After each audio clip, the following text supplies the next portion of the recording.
창세기 10장 6절에서 12절 말씀, 32절 말씀. 함의 아들 구스와 미스라임과 붓과 가나안이요.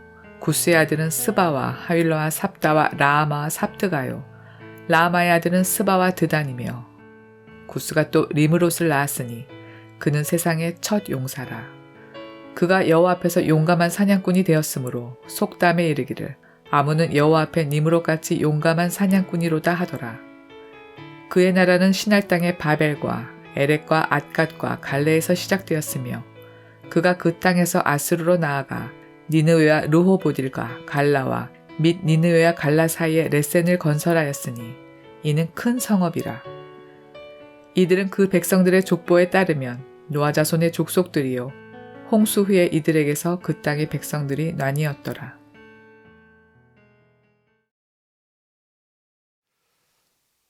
어제 날씨도 정말 좋았고 코로나가 해제되고 난 뒤에 첫 번째 어린이날이었습니다. 또 이 어린이날이 소파 방정화 선생에 의해서 만들어진 이후로 어제가 100주년이 되는 그런 어린이날이었습니다. 여러 모양으로 참 기념할 만한 어린이날이 아니었는가 생각이 돼요. 참 뉴스를 통해서 보니까 뭐 놀이공원은 그야말로 인산이네. 사람들이 얼마나 많은지 그 에버랜드 용인에 있는 거기를 이렇게 찍어서 이렇게 보여주는데 얼마나 사람이 많은지 그냥 바글바글 이렇게 보이더라고요. 참 그래도 좋았습니다.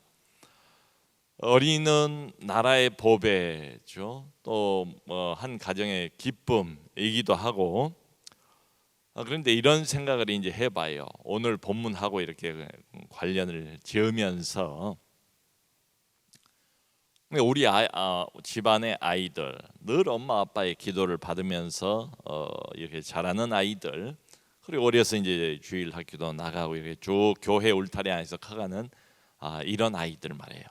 근데 만일에 이제 이게 가정이긴 하지만 사실은 또 가정이 아니고 우리 공동체 안에도 이런 일들이 가끔 있어요. 내 아이가 병이 들었다면 그런 일이 있으면 뭐 안 되겠지만 이게 또 현실 아닙니까? 병이 든다면 우리가 기도하지요.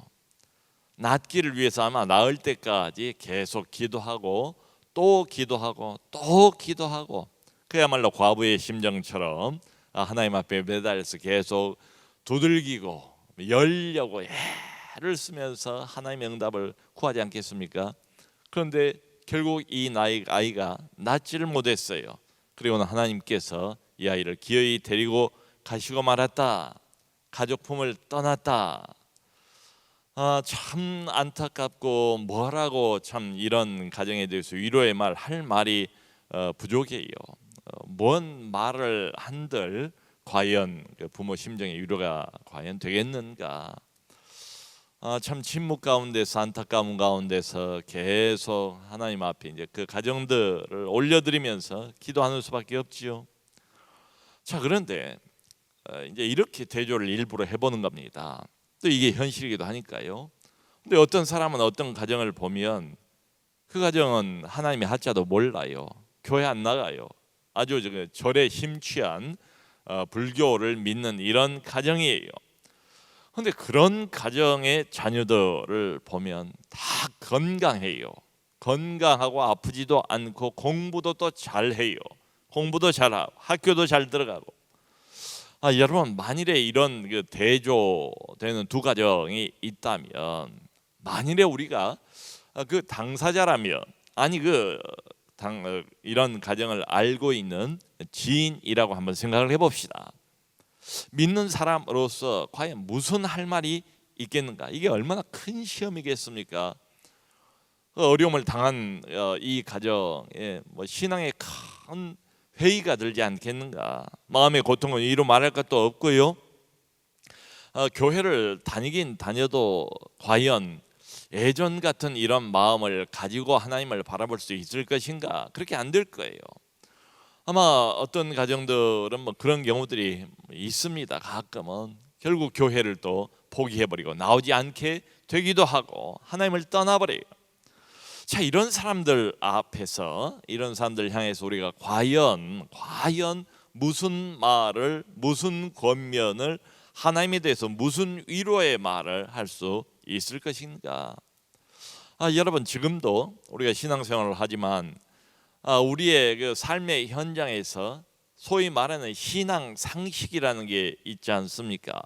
이 신앙 상식을 가지고 아무리 생각을 해봐도 이해 안 된 일이 너무나 많아요.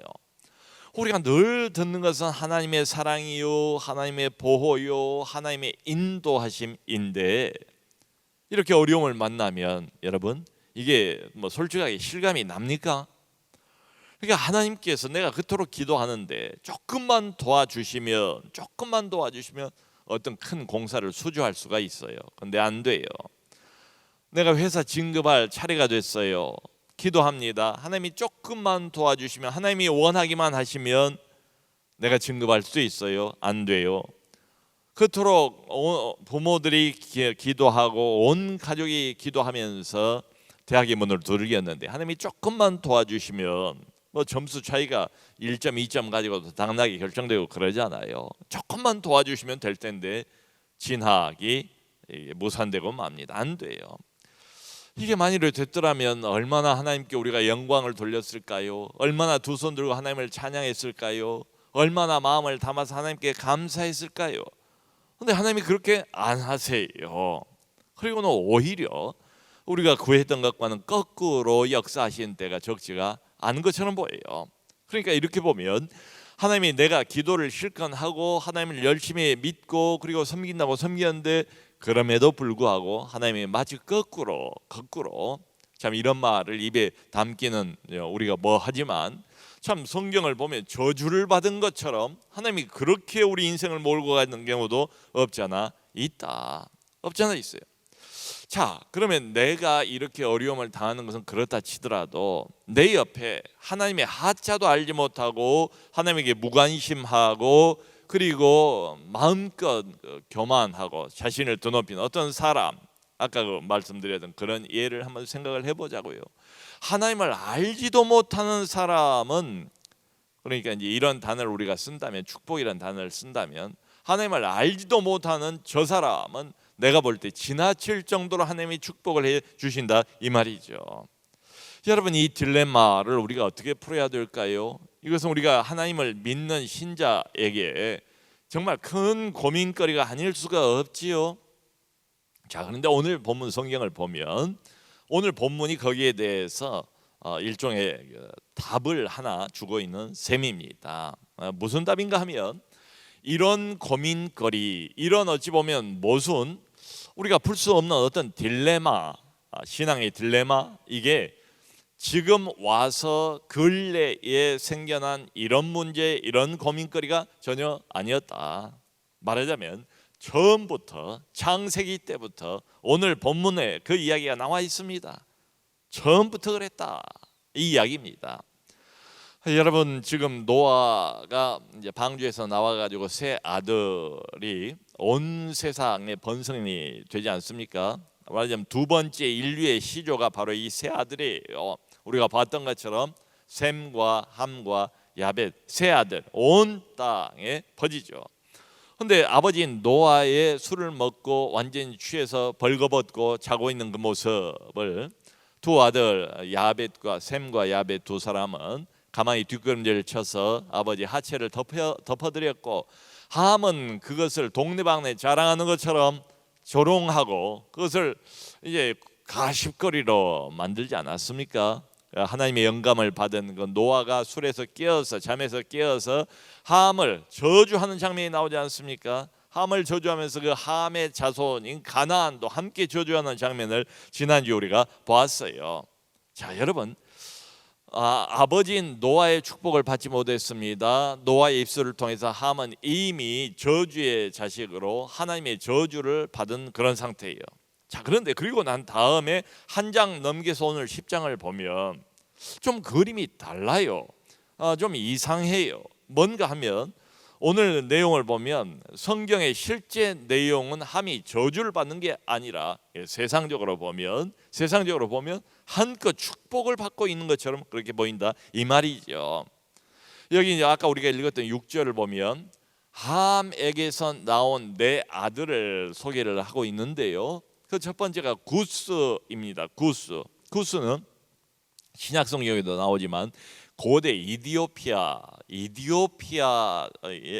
족속의 선조로 알려져 있습니다. 그러니까 피부 빛깔이 좀 검고 그리고 건강하고 아주 튼실한 이런 신체를 힘을 잘 쓸 수 있는 이런 신체를 갖고 있는 사람이에요. 또 두 번째 아들이 미스라임입니다. 미스라임은 애굽을 말합니다. 애굽 족속들의 조상이에요. 붓이라는 아들은 북아프리카의 리비아인들의 조상으로 그렇게 알려져 있어요. 그리고 네 번째가 가나안이에요. 우리가 잘 아는 것처럼 팔레스타인 지역을 오랫동안 점령하면서 살고 있었던 바로 그 가나안 족속들 원주민들의 조상이에요. 자, 그러면서 이제 이게 중요해요. 이게 이제 우리의 주목을 좀 모으는 기록입니다. 뭔가 하면 이 첫 번째 구스의 아들 중에 니므롯이라는 사람이 있었대요. 아들 중에 니므롯, 특별히 이 아들을 좀 길게 좀 자세하게 소개를 하고 있어요. 근데 이 니므롯이라는 이 말 이름이지만 이 이름 이 단어의 어원이 뭔가 하면 어원이 별로 좋지를 않아요. 대적하다 이런 뜻이에요. 반역하다 이런 뜻이에요.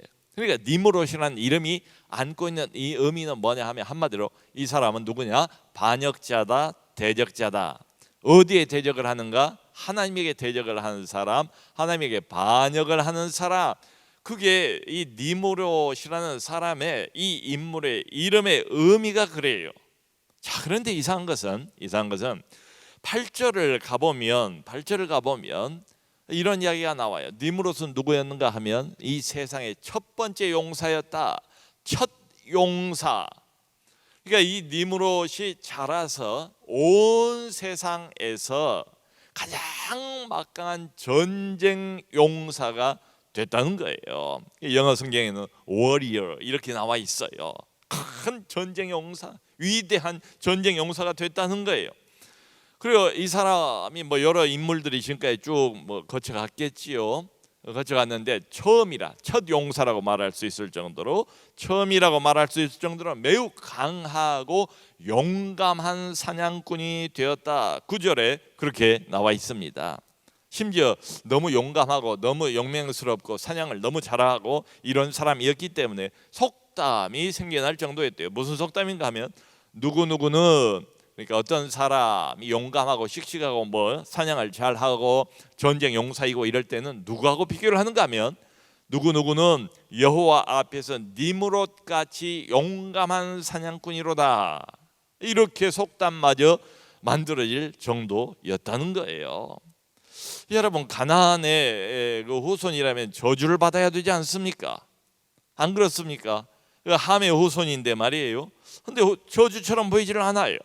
확실해 보이는 것은 이 니므롯은 다른 사람하고 비교할 때 마치 그 골리앗 있지 않습니까? 그냥 구척 장신에다가 아무도 덤빌 사람이 없을 정도로 아주 탁월한 능력, 뭐 세상적이고 육신적인 힘이긴 하지만 대단한 힘을, 막강한 힘을 가지고 있는 이런 사람으로 묘사가 되어 있어요.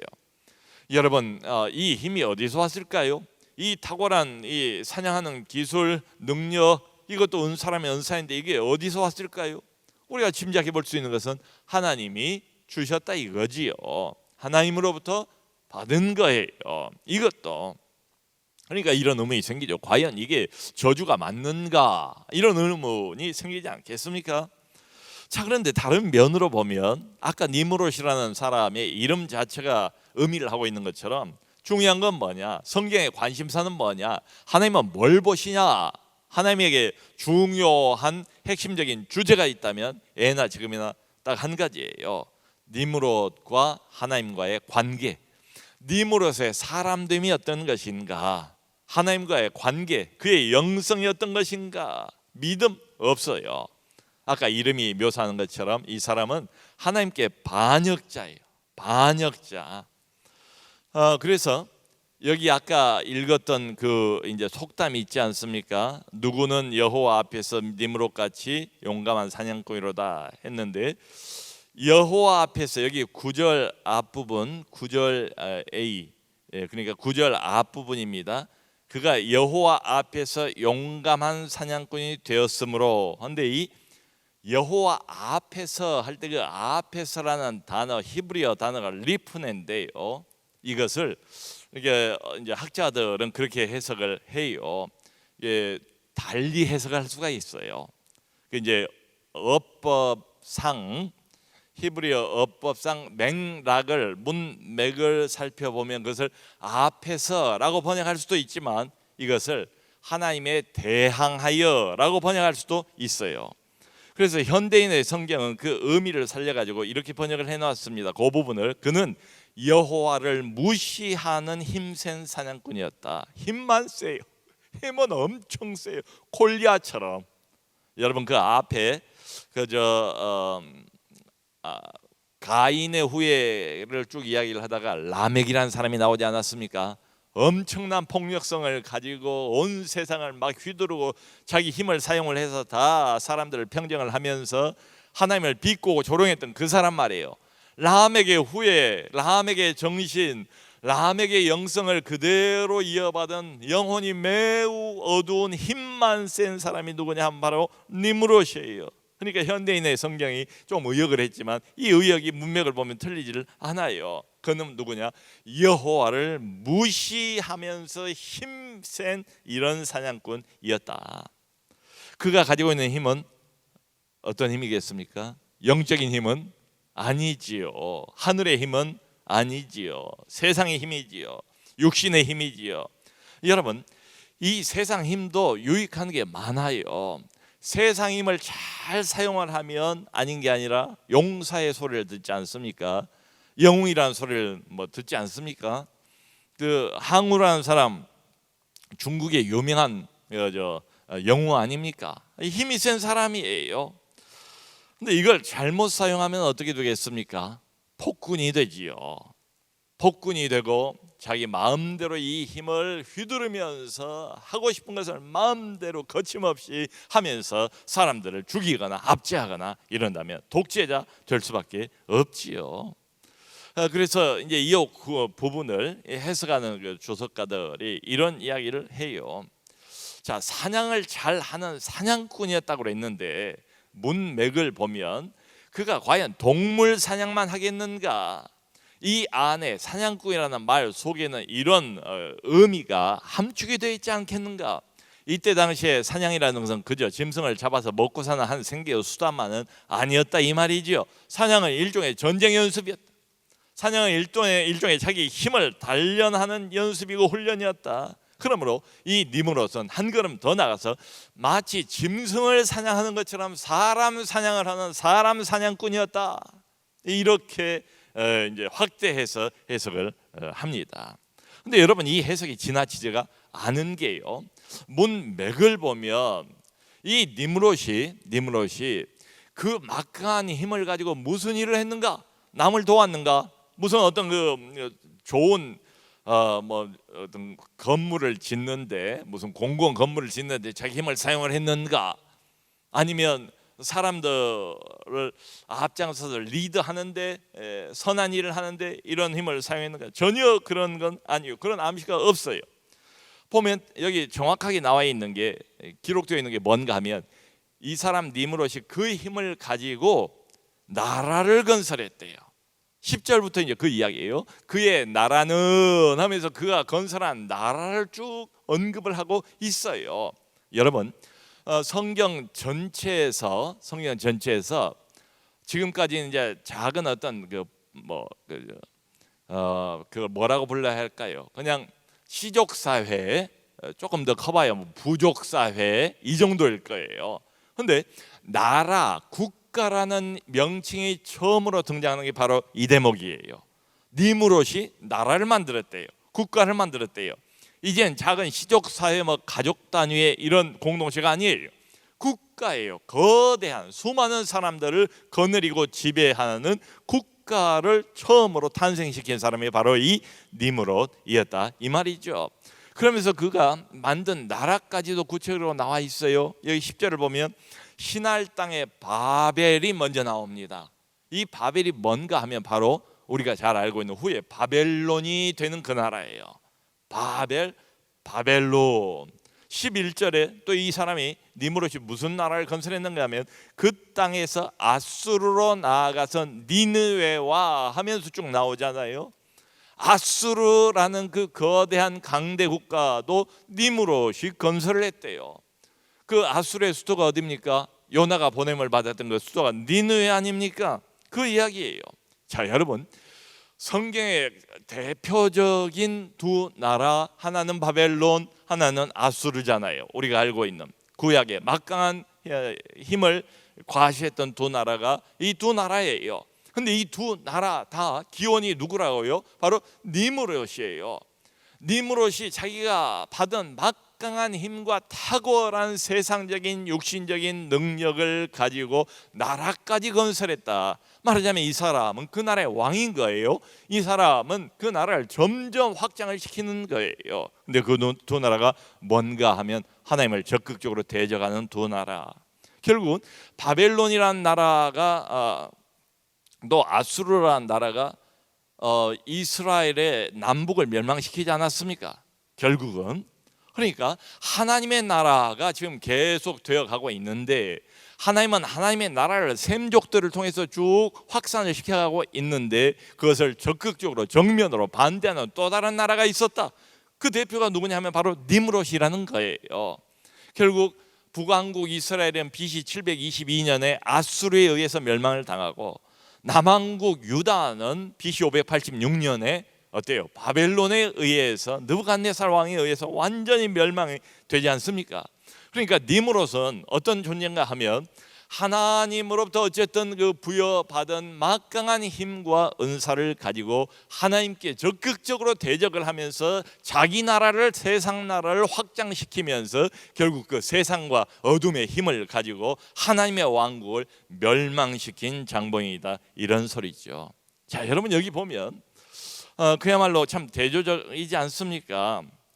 하나님께 반역하는 자인데요, 니므롯은 막강한 힘을 가졌어요. 세속적인 힘을 가졌어요. 사람을 마구 죽입니다. 사람 사냥꾼이에요. 그러면서 점점 자기의 왕국 지경을 넓혀가는 사람. 여러분, 이건 이때만 있었던 게 아니다. 오늘날도 겉으로 보면 굉장히 막강한 힘을 가지고 있는 사람, 그런 면에서 언뜻 착각할 수가 있어요. 저 사람은 축복받은 사람이다. 세상적인 면에서 보면 축복을 받았을지 모르지요. 그런데 그 세상의 힘으로 하는 일을 보면 하나님의 백성을 괴롭히고 교회를 끝없이 핍박하는 이런 사람들. 근데 이게 이상한 게 아니다. 우리는 그게 신앙의 딜레마로 볼지 모르지만 이미 성경에는 오래전부터 처음부터 이 이야기가 나와 있다. 자, 여러분, 여기에 비해서 소위 말하는 하나님의 백성들은 모양이 어떻습니까? 교회는 좀 모양이 어떻습니까? 니므롯에 비하면 교회는 너무 연약해 보여. 하나님의 백성들 너무 힘이 없어 보이지 않습니까? 그냥 니므롯 같은 세상 막강한 힘을 가지고 덤벼들어서 치면 그저 당하는 수밖에 없고, 쫓아내면 쫓겨갈 수밖에 없고, 마치 힘없는 어린아이와 같아요.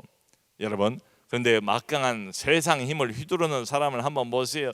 내가 하나님이야, 이런 게 보이지 않습니까? 감히 누가 날 막아, 이런 게 보이지 않습니까? 그 니므롯 같은 사람, 골리앗 같은 막강한, 우리가 감히 어떻게 덤벼볼 수도 없는, 엄두도 안 나는 이런 사람들, 이런 단체들, 이런 게 지금도 있잖아요. 이런 사람들은 공통적으로 니므롯의 정신을 이어받은 사람들, 하나님의 대적자들이에요. 하나님 안중에도 없는 이런 사람들입니다. 자, 그런데 재밌는 것은 지금 요 이제 창세기 10장이 사실은 셈과 함과 야벳, 이 노아의 세 아들의 족보, 그들이 낳은 아들들을 쭉 소개를 해요. 자, 여기를 보면 지금 함의 자손들이 가운데 소개가 돼 있고, 맨 앞에는 야벳의 자손들이 쭉 소개가 돼 있어요. 그리고 맨 뒤에 아까 우리가 읽은 이제 32절에 오늘 본문의 마지막 구절 아닙니까? 맨 뒤에 셈의 자손 26명이 기록이 되어 있어요. 21절부터 32절까지가. 자, 그런데 이상한 것은 여기 이제 10절 앞부분을 보면 이렇게 되어 있습니다. 10장 1절 앞부분 보면 노아의 아들 셈과 함과 야벳의 족보는 이러하니라. 그러니까 세 아들 중에서 셈이 장자인 것처럼 소개가 되어 있어요. 그런데 지금 실제로 그 아들들의 이름, 그 이제 족보를 기록한 순서를 보면 야벳이 맨 먼저 나와요. 야벳의 아들들. 그 다음에 함의 아들들이 나오고 셈의 아들들이 맨 나중에 등장을 하고 있다 이 말이죠. 도대체 뭐 별것 아닌 걸로 생각하고 넘어가면 그뿐이지만 왜 이 순서가 바뀌었는가? 지금 하나님 나라에는 셈이 가장 중요하단 말이에요. 근데 또 하나 중요한, 그러니까 말하자면 반면 교사라고 그럴까요?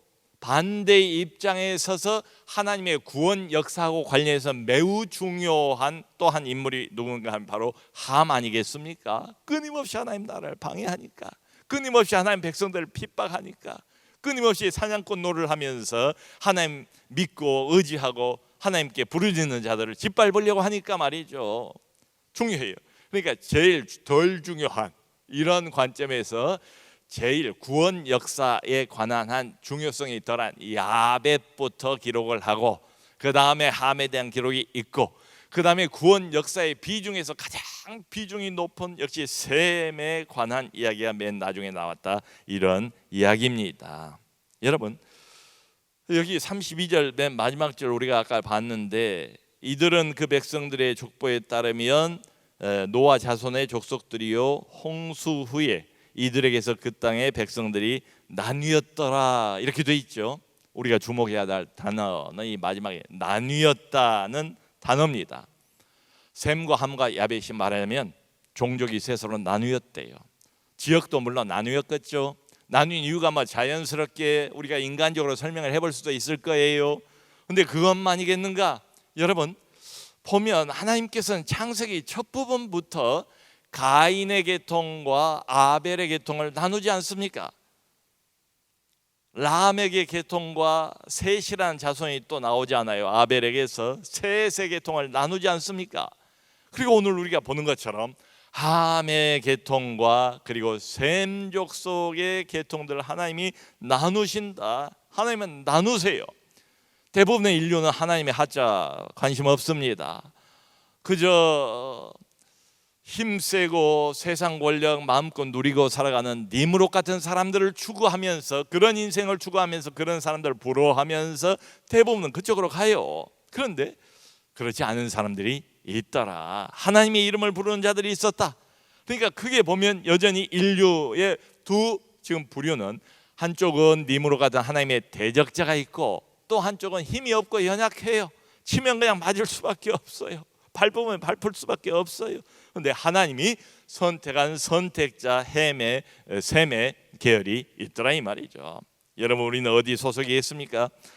우리는 이렇게 보면 참 니므롯하고는 비교도 안 됩니다. 연약한 자들에 불과해요. 용감하지 못해요. 영웅도 아니에요.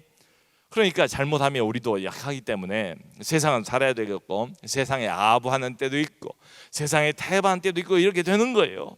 그러니까 이 셈족의 정신을 이어받은 우리 같은 사람들은 믿을 데가 아무 데도 없어요. 뭐밖에 없는가 하면 바로 하나님 한 분밖에 믿을 게 없다. 바로 이게 누구냐 하면 셈의 자손들입니다. 하나님 나라의 백성들, 하나님의 백성들이지요. 바로 이게 뭔가 하면 구원의 계보라 이 말입니다. 성경이 말하고 싶어하는 것은 내가 함에게는 이런 은사도 주고 강한 힘도 주었지만 그건 다 세상의 힘이고 나를 위한 것이 아니고 하나님께 영광 돌리는 힘이 아니다. 오히려 교회를 파괴하는 힘으로 쓰일 뿐이지요. 그래서 자기 왕국을 건설하고 왕노릇하는 데 재미를 붙이는 사람들이 바로 이런 사람들이라는 거지요. 여러분 그런데 하나님은 누구를 통해서 구원의 계보를 이어가시는가 이 말이죠. 자, 단도직입적으로 이런 질문 한번 생각해 봐요. 여러분 니무롯이 그렇게 막강한 세상 힘을 갖고 있고 첫 번째 용서라고 할 정도로 이런 사람이에요. 근데 니무롯이 힘이 셉니까? 아니면 하나님이 힘이 셉니까? 아무리 니무롯 같은 사람도 결국 죽는다 이 말이에요. 아무리 세상 권력 하늘을 날아떨이는 떨어뜨리는 이런 새를 떨어뜨리는 이런 권세가 있다 할지라도 화무 시비롱 권력무상 이런 말이 있지 않습니까? 여러분 세상 만사에 대단한 힘을 갖고 있는 것처럼 보여도 그때뿐이지 얼마 못 가요. 세상 만사는 사람 뜻대로 안 돼요. 하나님 뜻대로 돼요. 그러니까 적용을 해보면 니무롯도 푸틴 같은 사람도 세상을 좌우하지 못한다. 결국 세상 역사는 하나님이 주관하시기 마련이다. 그 면면이 흘러가는 세상 역사 속에 하나님이 그치지 않고 이어가고 있는 진짜 역사는 뭔가 하면 하나님의 영적인 역사, 구원 역사 아니겠습니까? 바로 이 구원 역사를 실제로 이끌어 가시는 분은 바로 우리 하나님이시다. 여러분 세상에 소위 말하는 그 힘있고 권력 있는 정치인이 구원의 복음을 전파하겠습니까? 돈 많아서 쓸 데가 어딘지도 알지도 못하는 이런 돈 많은 기업가가 하나님의 구원의 복음을 전파하겠습니까? 마음을 담아서 하나님이 누군가를 간절한 마음으로 전파하겠습니까? 그럴 리가 없지요. 그 사람들은 대부분 니무롯 같아요. 니무롯 정신을 가지고 자기 왕국을 확장하는데 그저 열을 내는 거지요. 거기에 몰입되어 있는 거지요. 거기에 방해가 된다면 여지없이 교회와 믿는 자들을 짓밟아 버리면서 말이지요. 그런데 이 하나님의 위대한 구원 역사, 영원을 보증하는 이 구원 역사는 누구를 통해서 이게 이 전파가 되는가, 이어지는가? 우리 같이 힘없고 약하고 하나님만 바라보는 이런 사람들, 말하자면 택함 받은 셈의 후손에 의해서 전파가 된다. 구원 역사는 면면이 그치지 않고 안 보일지 모르지만 약해 보일지 모르지만 도도한 강물처럼 지금도 이어가고 있는 줄로 믿습니다. 성도 여러분, 오늘 이 본문을 통해서 성경이 우리에게 외치고 싶은 말은 이걸 것 같아요. 염려 마라. 개인의 역사, 너희 각각 개인의 역사가 하나님의 손에 있다. 아니 눈을 넓혀봐라. 지금 세계가 이 사람 저 사람 모모한 니무롯같이 권력 있는 사람이 잡고 있는 것처럼 보여도 그렇지 않다. 세계의 역사도 하나님 손에 있다. 그러므로 하나님 믿고 안심하라. 그리고 너희가 가지고 있는 그 신앙을 포기하지 말고 살아계신 하나님을 기여가 되는 대로 알리기를 바란다. 그런 우리 모두가 되기를. 니무롯 편이 아니라 하나님은 언제나 니무롯 편이 아니에요. 약하지만 부족하지만 그냥 바람 불면 날아가 버릴 것 같은 이런 작은 존재일지 모르지만 하나님이 우리 편이시다. 하나님이 우리를 선택하셨다. 하나님이 우리를 붙잡고 계신다. 우리를 사용하신다. 그 자부심을 가지고 우리 하나님을 알리는 우리 모두가 될 수 있기를 주님의 이름으로 축원합니다.